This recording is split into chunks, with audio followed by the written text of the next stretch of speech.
우리에게 주신 하나님 말씀은 열왕기하 18장 1절에서 16절입니다. 열왕기하 18장 1절에서 16절까지의 말씀입니다. 우리 하나님의 말씀을 다 함께 받들어 읽겠습니다. 이스라엘의 왕 엘라의 아들 호세아 제3년에 유다 왕 아하스의 아들 히스기야가 왕이 되니 그가 왕이 될 때에 나이가 25세라. 예루살렘에서 29년간 다스리니라. 그의 어머니의 이름은 아비요 스가랴의 딸이더라. 히스기야가 그의 조상 다윗의 모든 행위와 같이 여호와께서 보시기에 정직하게 행하여 그가 여러 산당들을 제거하며 주상을 깨뜨리며 아세라 목상을 찍으며 모세가 만들었던 놋뱀을 이스라엘 자손이 이때까지 향하여 분향함으로 그것을 부수고 느수단이라 일컬었더라. 히스기야가 이스라엘 하나님 여호와를 의지하였는데 그의 전후 유다 여러 왕 중에 그러한 자가 없었으니 곧 그가 여호와께 연합하여 그에게서 떠나지 아니하고 여호와께서 모세에게 명령하신 계명을 지켰더라. 여호와께서 그와 함께 하심에 그가 어디로 가든지 형통하였더라. 저가 아수르 왕을 배반하고 섬기지 아니하였고 그가 블레셋 사람들을 쳐서 가사와 그 사방에 이르고 망대에서부터 견고한 성까지 이르렀더라. 히스기야 왕 제4년 곧 이스라엘의 왕 엘라의 아들 호세아 제7년에 아수르의 왕 살마네셀이 사마리아로 올라와서 에워쌌더라. 3년 후에 그 성읍이 함락되니 곧 히스기야 왕의 제6년이요 이스라엘 왕 호세아의 제9년에 사마리아가 함락되매 아수르 왕이 이스라엘을 사로잡아 아수르에 이르고 고산 강가에 있는 할라와 하볼과 메대 사람의 여러 성읍에 두었으니 이는 그들이 하나님 여호와의 말씀을 듣지 아니하고 그의 언약과 여호와의 종 모세가 명령한 모든 것을 따르지 아니하였음이더라. 히스기야 왕 제14년에 아수르의 왕 사네립이 올라와서 유다 모든 견고한 성읍들을 쳐서 점령하매 유다의 왕 히스기야가 라기스로 사람을 보내어 아수르 왕에게 이르되 내가 범죄하였나이다. 나를 떠나 돌아가소서. 왕이 내게 지우시는 것을 내가 당하리이다 하였더니 아수르 왕이 곧 은 300달란트와 금 30달란트를 정하여 유다 왕 히스기야에게 내게 한지라. 히스기야가 이에 여호와의 성전과 왕궁 곳간에 있는 은을 다 주었고 또 그때의 유다 왕 히스기야가 여호와의 성전 문의 금과 자기들의 모든 기둥에 입힌 금을 벗겨 모두 아수르 왕에게 주었더라. 아멘. 오늘은 남유다의 히스기야 왕입니다. 히스기야 왕 시절에는 정말 역사적으로 많은 변화들이 있었습니다. 무엇보다도 북이스라엘이 아수르에 의해서 멸망당한 것입니다. 사실 남유다는 그 주변 세계의 역사에 많이 기록되어 있지는 않았습니다. 본격적으로 기록된 것은 이 히스기야 시대 때부터입니다. 왜냐하면 그래서 어떤 사람들은 그 고고학자들 같은 경우 히스기야 때부터 나라가 굉장히 발달했을 것이다. 남유다가 이런 이야기를 하기도 합니다. 그런데 이 주장에는 또 다른 함정이 있습니다. 왜냐하면 그 이전까지 남유다가 주변 세계에 드러나는 방법은 주로 주변 세계는 전쟁을 통해서 주변 세계의 역사를 자기들 그 주변 세계를 기록을 했습니다. 근데 만약에 아수르가 남유다에 대해서 기록하려면 북이스라엘을 거쳐야 했습니다. 그런데 북이스라엘이 그렇게 만만한 나라가 아니었거든요. 북이스라엘이 막고 있으니까 남유다까지 내려가지를 못하는 거예요. 그러니까 어떤 역사에 기록되기가 굉장히 어려웠던 거죠. 그런데 이제 북이스라엘이 멸망하고 난 이후에 본격적으로 그 주변 세계와 접촉이 일어나기 시작합니다. 해마다 그 이스라엘 지역으로 와서 곡물을 약탈해가고 사람들을 잡아가고 노예를 만들고 하는 그런 주변 세계의 일들이 이제 히스기야 남유다까지 드러나는 거죠. 그래서 오늘 나와 있는 내용도 실제 고고학적인 발굴 내용이 정확하게 있는 내용입니다. 그런데 오늘 이 히스기야 왕은 굉장히 훌륭한 왕으로 기록되어 있습니다. 너무나 훌륭한 왕입니다. 그런데 우리가 생각할 때 이렇게 훌륭한 왕이라면 모든 면에서 다 만사형통해야 될 것 같은데 꼭 그렇지 않다라는 것을 오늘 본문이 가르쳐 줍니다. 먼저 우리가 왜 히스기야가 하나님께 칭찬받은 너무나 좋은 왕이었는가를 살펴보겠습니다. 우리는 히스기야는 그의 조상 다윗의 모든 행위와 같지 않고 여호와 보시기에 정직하게 행한 왕이었습니다. 이스라엘 왕 중에서 그 다윗 조상에게, 그러니까 그 조상 다윗의 모든 행위와 같이라고 평가받은 왕이 별로 없습니다. 굉장히 훌륭한 왕이라는 거죠. 다른 거 섬기지 않고 오직 여호와 하나님만을 바르게 섬긴 그런 왕이었습니다. 특별히 그 이전 왕들조차도 하나님께 칭찬을 들었지만 그렇지만 하지 못한 것들이 산당을 제거하는 일이었습니다. 그런데 히스기야는 이 산당까지도 제거한 왕이었습니다. 주상도 깨뜨렸다고 되어 있습니다. 주상은 무엇이냐면 보통 이렇게 우상이 세워지면 우상 옆에 뭔가 이렇게 세워진 기둥 같은 것들이 있어요. 이것은 신상이 아니었다. 사람들은 그렇게 이야기하죠. 근데 그것까지 다 깨버린 거예요. 그러니까 우상은 그 모양이라도 혹은 우상은 그 어떤 그 관습이라도 모두 다 없애버린 것이 히스기야였습니다. 그리고 우상 숭배에 관련된 것뿐만 아니라 그 아세라상 목상도 전부 다 찍어버렸습니다. 굉장히 훌륭한 왕이었던 거죠. 그리고 여기에서 우리가 주목해야 될 것은 느흐수단을 완전히 부숴버린 것입니다. 느흐수단이라고 하는 말은 굳이 히브리어를 쓰지 않아도 원래 뜻이 놋뱀의 합성어입니다. 놋으로 만든 뱀이란 뜻입니다. 놋뱀.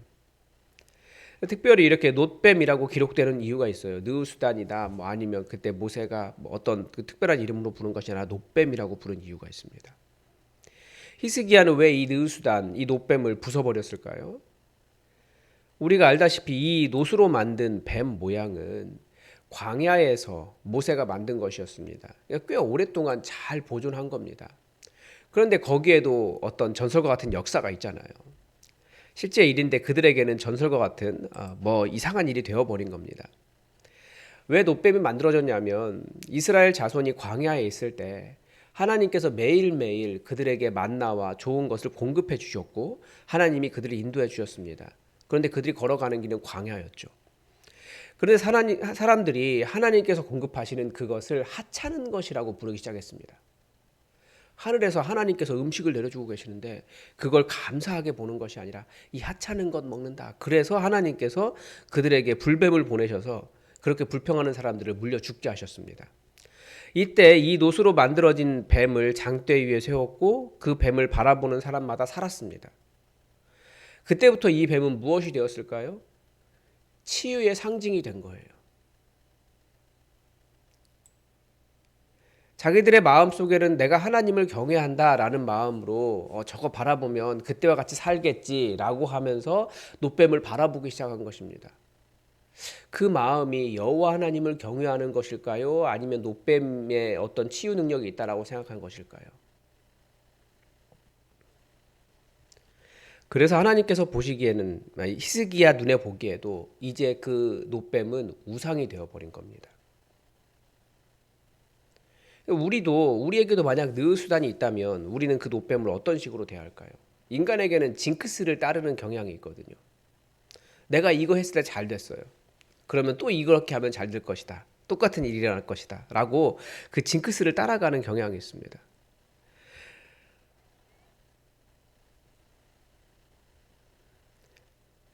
우리는 오히려 만약에 우리에게 그런 놋뱀이 있다면 하나님을 바라봐야 돼요. 그 놋뱀은 그냥 놋으로 만든 뱀 모양으로 머물러 있거나 그들이 하나님께서 주신 은혜를 하찮게 생각했던 죄악을 기억하고 지금 주신 모든 은혜를 감사히 여기는 감사를 배우는 도구이거나 그들을 살리신 하나님의 은혜를 기억하는 하나님에 대한 통로가 되었어야 되는데 그거 자체가 그 놋으로 만든 뱀 자체가 어떤 굉장히 큰 우상이 되어버린 것입니다. 치료의 신이 되어버린 거예요.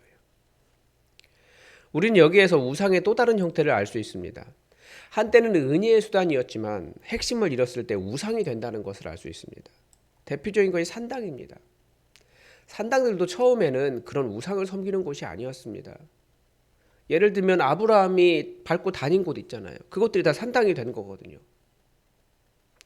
그 말은 무슨 말이냐면 그 산당도 처음에는 여호와 하나님을 섬기는 아주 성전이 있기 전까지 여호와 하나님을 섬기는 아주 좋은 하나님을 섬기는 장소였다라는 거예요. 하나님의 은혜를 경험했던 장소였다라는 거죠. 그런데 은혜의 수단이었지만 핵심을 잃을 때 우상이 된다는 것을 알 수 있습니다. 우리는 다들 신앙생활에 목표가 있습니다. 나는 어떤 사람이 되어야지라고 하는 그런 이상이 있습니다. 마음속에. 그런데 우리의 신앙의 목표는 하나님이 우리를 얼마나 사랑하시는지 그 하나님 아버지 되심을 알아가고 그분과 인격적인 교제를 나누는 것입니다.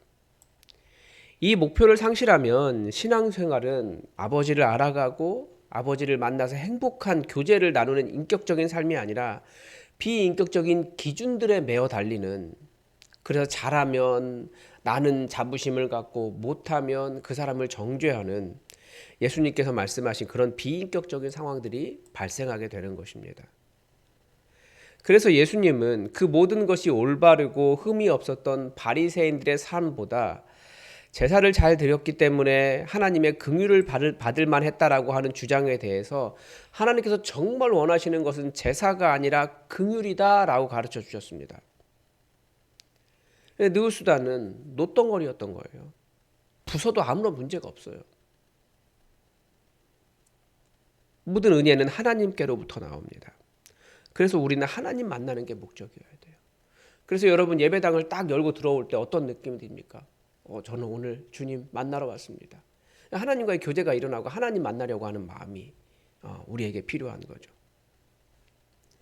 우리가 많은 은혜의 수단을 가지고 있습니다. 그런데 그 은혜의 수단들이 하나님의 긍휼을 얻어내려는 인간의 욕심과 만나게 될 때 은혜의 수단은 얼마든지 내 욕심을 정당화하는 우상이 될 수 있다는 것을 우리를 경계해야 됩니다.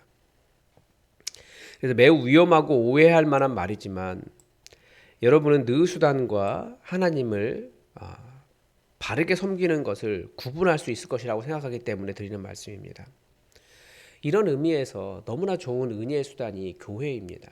그런데 어떤 분들에게는 교회마저도 우상이 되기도 해요. 하나님을 만나고 하나님을 알아가고 하나님과 교제하는 통로로서의 교회가 아니라 성도의 삶을 통제하고 사랑과 용서가 없는, 예수님을 닮아가는 삶이 없는 교회는 느수단입니다. 이런 의미로 여러 가지 것들이 다 느수단이 될 수 있어요. 그런 의미에서 이 시대의 교회가 위험합니다. 교회가 불의를 행하기도 합니다. 불법을 저지르기도 해요. 불법을 그러면 저질렀으면 어떻게 해야 될까요? 회개해야 하죠. 그런데 이 시대는 교회는 정말 소중한 곳입니다. 지켜야만 합니다. 라고 말하며 교회의 모든 불법을 정당화하기도 합니다. 교회가 소중하죠. 교회가 소중하지 않다라고 하는 게 아니에요. 하나님은 교회라고 하는 새로운 피조물을 만드시면서 그 교회를 통해서 하나님의 뜻이 예수 그리스도의 그 충만함이 온 세상에 채워지기를 원하셨기 때문에 교회 없이는 절대 하나님의 뜻이 성취될 수가 없습니다. 그렇게 소중한 교회임에도 불구하고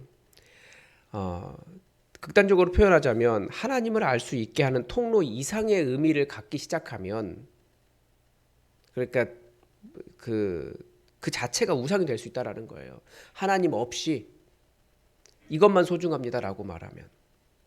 그래서 교회도 목사도 예배도 교회의 제도도 법률들도 하나님의 뜻과 하나님을 아는 통로가 되지 못하고 그 은혜의 통로가 되지 못하고 비인격성을 갖기 시작할 때 느수단이 될 수 있다라는 겁니다. 그래서 우리는 하나님 만나고 하나님을 알아가고 하나님과 교제하고 진정한 예수 그리스도의 몸을 이루는 사랑을 경험하면서 이 교회가 정말 소중한 곳이 되었지 그저 그 관련 없이 교회가 소중합니다. 이 구호만 남으면 안 된다라는 거예요. 그렇게 고집하면 얼마든지 교회도 아니면 좋은 것들도, 은혜의 수단들도 다 그 수단이 될 수 있습니다. 그래서 우리는 하나님 만나는 법을 끊임없이 배워야 되고 하나님과 인격적인 관계를 갖기 위해서 노력해야 됩니다. 그런데 이렇게 바르게 행한 히스기야도 아수르가 공격해 올 때 하나님을 의지하는 것이 아니라 아수르에게 굴복합니다. 이 일이 실제 아수르 문헌에 나오는 내용입니다. 사네립이라는 아수르 왕이 유다의 46성읍을 약탈했다, 사람을 잡아갔다라고 하는 내용이 그 아수르 문헌에 나오는 내용입니다. 그리고 은 10톤, 금 1돈을 바쳐서 목숨을 보존하는 내용입니다. 어떤 분들은 너무나 쉽게 히스기야가 믿음을 버렸다라고 말하기도 합니다. 북이스라엘이 망하는 것을 보면서 얼마든지 공포를 느꼈을 것 같아요. 그러나 우리는 또 이것이 인생이라는 것을 압니다. 바른 왕, 하나님 바르게 섬기려고 했는데 제대로 믿는 자라고 할지라도 삶의 공포를 느낄 만한 심각한 위협이나 고난이 있을 수 있습니다. 그때 그런 상황에 굴복하는 것을 믿음이 없다고 볼 수 있을까요? 아니요. 하나님은 마음의 중심을 아시기 때문에 이런 인간적인 한계조차도 이해하신다는 것을 우리는 나아만이나 예수님의 긍휼 가운데, 예수님의 십자가의 사랑 가운데 알 수 있습니다. 성경이 히스기야를 평가한 내용을 보십시오. 히스기야는 하나님을 의지하지 않은 나쁜 왕이라고 하지 않고 그 조상과 같았고 그 조상 다윗과 같았고 하나님 보시기에 너무나 훌륭한 왕으로 기록하고 있습니다. 그러니까 우리 입장에서는 인간적인 약함 혹은 인간적인 흠을 보면서 인간적인 약함을 보면서 그것이 흠이다라고 말하고 하나님이 그것을 뭐라고 하실 거라고 생각하지만 하나님은 그것 때문에 히스기야에 대한 평가가 달라지는 분이 아니셨다라는 거예요. 왜냐하면 하나님은 중심을 보시는 분이시기 때문에. 하나님은 중심을 보시기 때문에 전혀 그런 문제를 신경 쓰지 않으신 겁니다. 하나님은 인간적인 약점을 하나님도 인정하세요. 그러면서 그 중심을 보세요. 우리는 좋은 신앙에 대한 기준이 있습니다. 사실 내가 당하기 전까지 남의 문제는, 남이 당하는 고난은 그건 뭐 그 사람의 문제고 내가 경험하지 않으면 왜 못하냐고 말하게 돼요. 그런데 정말 어려운 상황을 경험한 사람은 안 되는 일이 많아요. 하나님은 그런 부분에 대해서 우리가 긍휼을 받기를 원하신 거예요. 우리도 좋은 신앙에 대한 기준이 있습니다. 그런데 절대 그것은 나를 위한 나의 경건과 나의 목표로 삼는 것은 좋지만 그 기준으로 모든 사람을 일괄적으로 판단하는 것은 하나님의 뜻이 아닙니다. 우리가 받은 사명은 사랑이라는 거죠. 우리가 받은 명령은 비판이 아니라 사랑입니다. 모든 평가는 하나님께서 하시는 것입니다. 내 판단이 하나님의 판단이 아니라는 것을 우리는 기억해야 됩니다. 그래서 우리는 모든 평가를 하나님께 맡기고 부르심 받은 대로, 받은 명령대로 사랑하기를 멈추지 않기를 바랍니다. 하나님은, 우리는 그 사람을 나쁘게 평가해도 하나님은 어떻게 평가하실지 우리는 몰라요. 그건 내 기준이었다라는 거죠. 그래서 우리가 하나님의 기준을 알기 위해서 성경을 봐야 되고, 근데 그 기준으로 다른 사람을 판단하려는 잣대로 사용하려는 것이 아니라 나의 경건을 위한 하나님의 뜻을 이루기 위한 기준으로 사용하되 무엇보다도 하나님의 마음을 알아야 됩니다. 성경을 통해서 하나님을 알아가고 그 말씀을 통해서 하나님과 깊이 교제하는 그런 인격적인 교제가 일어날 때 나를 향한 하나님의 마음도 알게 되고 또 다른 사람을 향한 하나님의 마음도 알게 됩니다. 그래서 우리가 말씀을 통해서 정말 하나님의 뜻을 알고 하나님의 마음을 알고 하나님과 같은 마음으로 세상을 바라볼 수 있기를 바랍니다. 바른 왕이라도 고난은 있습니다. 오늘도 하나님의 뜻이 우리에게 이루어지기를 주기도문으로 기도하겠습니다. 하늘에 계신 우리 아버지, 아버지의 이름을 거룩하게 하시며 아버지의 나라가 오게 하시며 아버지의 뜻이 하늘에서와 같이 땅에서도 이루어지게 하소서. 오늘 우리에게 일용할 양식을 주시고 우리가 우리에게 잘못한 사람을 용서하여 준 것 같이 우리 죄를 용서하여 주시고 우리를 시험에 빠지지 않게 하시고 악에서 구하소서. 나라와 권능과 영광이 영원히 아버지의 것입니다. 아멘. 여러분 내일 이제 2025년 정책 세미나가 있습니다. 우리 정책 세미나 가운데 하나님의 은혜가 있도록 기도해 주시고 우리 운영위원들이 다 한마음 한뜻 될 수 있도록 기도해 주시고 내년에 우리 교회에 행하실 하나님을 기대하는 하나님에 대한 기도가 가득 찬 행복한 시간이 될 수 있도록 기도해 주시기 바랍니다. 그리고 주일 예배를 위해서도 기도를 부탁을 드립니다. 다 함께 기도하겠습니다.